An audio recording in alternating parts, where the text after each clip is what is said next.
that the ministry would, pay us, we'd become wealthy people. So we didn't want to live with a tremendous amount of debt and all that. So both of us worked 2 jobs to get through Bible college.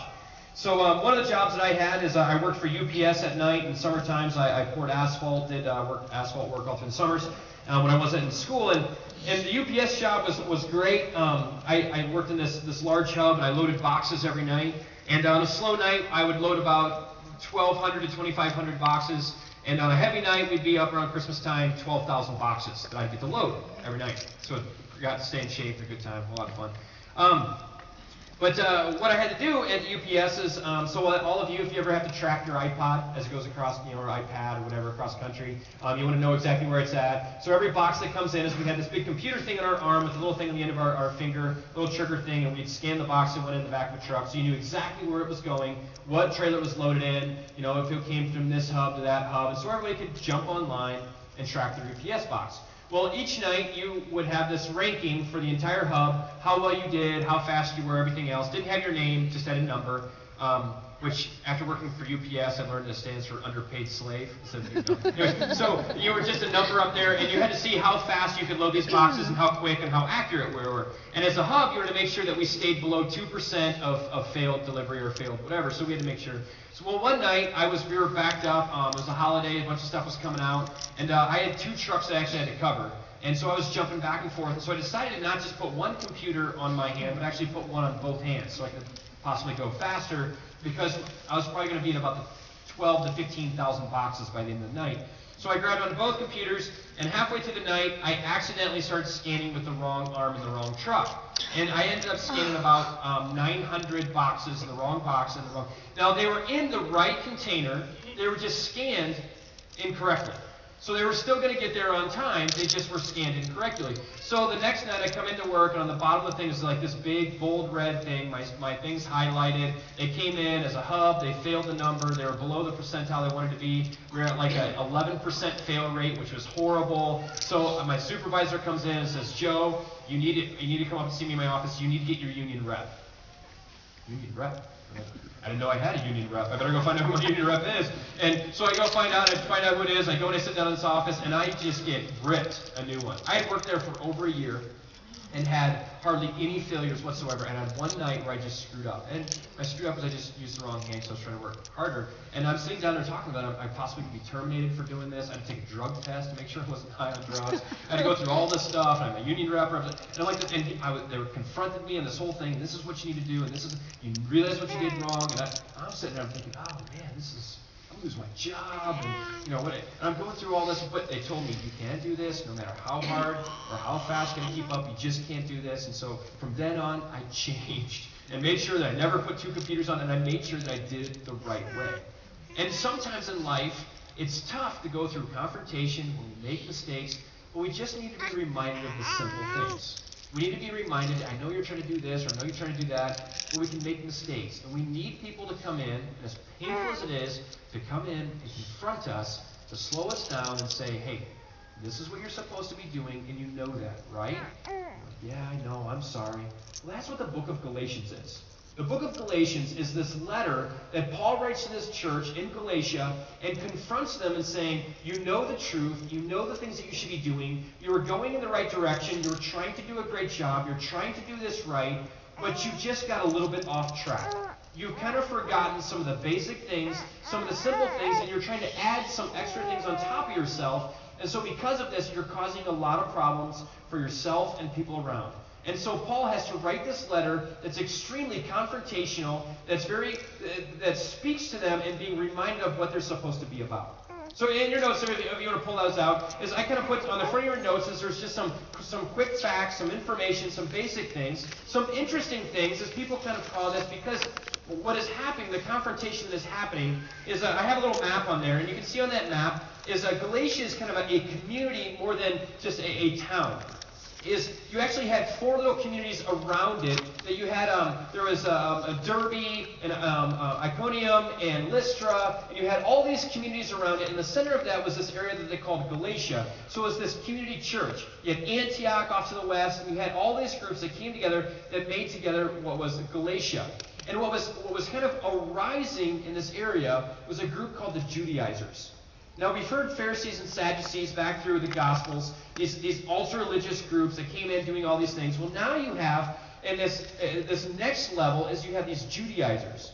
And this group of people, what they would do is they would walk in and say, we believe in Jesus. We believe in Jesus. But we also believe still in the Old Testament law. We still believe in what the Old Testament law is about. So what they would do is they would kind of mesh both theologies and thoughts together. And would walk up to people and say, here's the gospel, but you also need to know the law. And they would add all of it together and create kind of this very disorganized, all over the place perception of what Jesus was and who they were supposed to be. It was really creating this counter gospel. It's take this, and then add Jesus on top, and then that's what we have. And these Judaizers were coming in and were communicating that you need to live in the Old Testament law, but you also need to believe in Jesus. And so Paul stepped in and going, no, that's wrong. Jesus came in to set you free from that. It's not about circumcision anymore. It's not about all this process. It's about Jesus. And so these Judaizers are preaching all this. So Paul has to come in and has to confront them. Now, what was very interesting is it's also inside your notes, is this is kind of the Magna Carta of Christian Liberties to set us free from all that law. But also, he had to come in and he confronts Peter also. Now, Peter, I mean, he's got street cred. He's pretty legitimate. And so you come in and you see that he actually then comes in and he starts to confront Peter. If you look over in Galatians 1, 11 through 12, as you see that he talks, Galatians 2, 11 and 12, as he says, now Cephas, who's Peter, he said, I had to come to him. He said, I had to confront him because he was he was talking about food, and he was talking about circumcision, all that. He was getting stuck in this Old Testament law stuff. So even Paul has to come in and confront Peter and say, listen, don't let these Judaizers influence the way that you're thinking. Don't let culture influence the truth of who Jesus is. Even though it's this popular idea in where you are, it still isn't the truth. Remember what Jesus has taught us. Let's get back to the truth. And so Paul has to come in and he writes this letter to the church of Galatia saying, let me remind you of what it means to be a follower of Christ. So what we're going to do this morning in your notes is we're going to fly real fast. We're going to get through all kinds of stuff. Because this is kind of the Declaration of Independence, this is the set us free from the law, is this morning what I do is I want to give you kind of four things is that Paul breaks down and develops inside of the book of Galatians, where he's trying to help these people understand both Jesus and the law, and how the two of them come together. So in doing so, as he writes this, if you will, this declaration of Christian liberties, of Christian independence. So I want to kind of show those things for you this morning. So here we go. Number one is Paul's declaration of independence. Number one is a call to freedom. It is a call to freedom. In chapter 4, as he comes in and starts talking about what it means to truly be free and who Jesus Christ is, he says this: the first part to be called to be free is that you need to return to the gospel. You need to return to the gospel. He starts off with actually this in chapter 1, verses 11 and 12. He says, I want you to know, brothers and sisters, that the gospel I preach is not of human origin. I do not receive it from any man, nor was I taught it. Rather, I receive it by the revelation of Jesus Christ. The first thing he begins to tell them is he says, we need to return back to what the gospel teaches. Is that we're going to have a whole lot of influence from culture, from the world, from other religious groups and ideas that are going to come in and they're going to start talking about, well, in order for you to be a Christian, you have to do this. In order for you to be a Christian, you've got to do this. He says, you know what? Well, we need to get back to the gospel. What does Jesus say? Not what man says, not what some preacher, teacher, some guy that's really popular on the radio, some guy that writes a lot of great books. What does Jesus say? He says our first call to freedom is to be free and to say we need to return to the gospel. We need to get set back. What is the gospel of Jesus Christ? The truth of what is he calling us to do? The second part of this call is he says that we need to redefine our relationship with God. You need to redefine your relationship with God. In other words, he says this. Great verse to memorize. In fact, in your homework this week, memorize this. Galatians 2:20. I have been crucified with Christ that I no longer live, but Christ that lives in me. The life I now live in the body, I live by faith. It is the Son of God who loved me and gave himself for me. He comes in and says the second part of this call of freedom is that you have to understand is that you have to have this relationship with God. What happens when relationship with God begins to break down? We begin to create this hierarchy or order or legalism. When someone's like, I'm just not sure how to have a relationship with God, suddenly what happens is people step in and start to say, well, if you want to have a relationship with God, you need to do this, and this, and this, and don't do this, and this.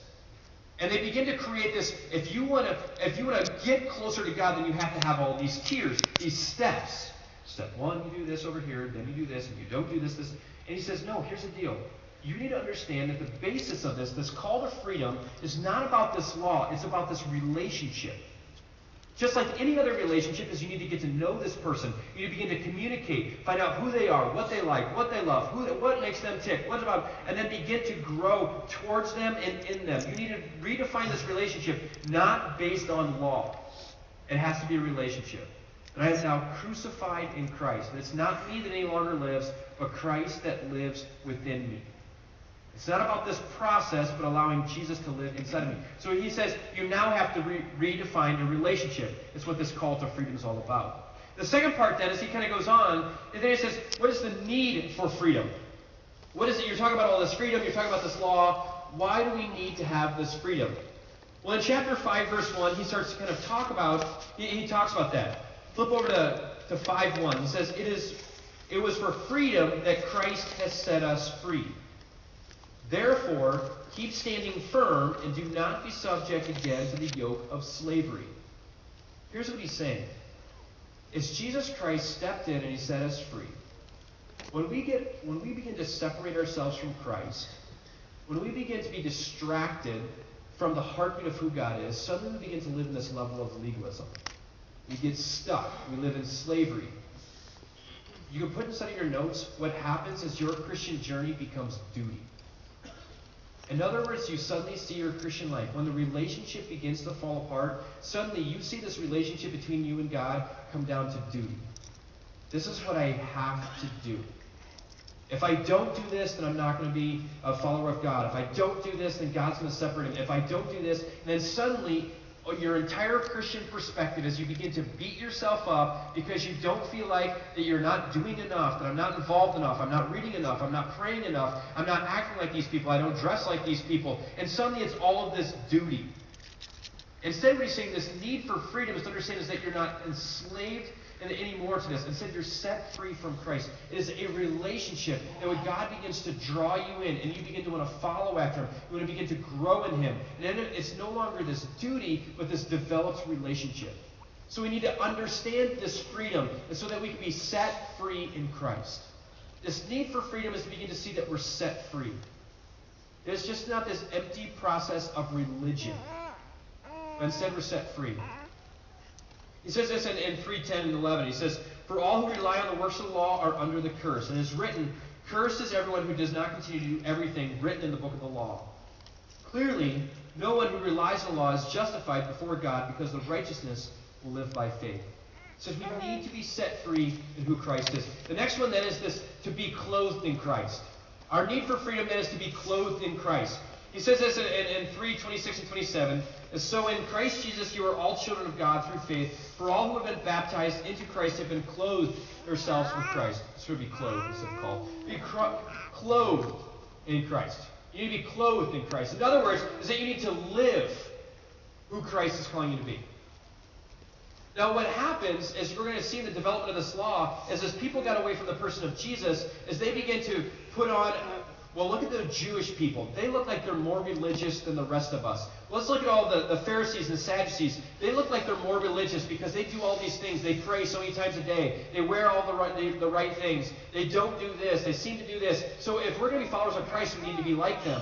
And you step in and say, no, listen, you need to clothe yourself in Christ. It's not about this outward work. It's not about all this stuff. It's about what Christ has done inside of you. When you begin to clothe yourself in Christ, then those things are going to begin to be changed and moved, but it comes from the inside.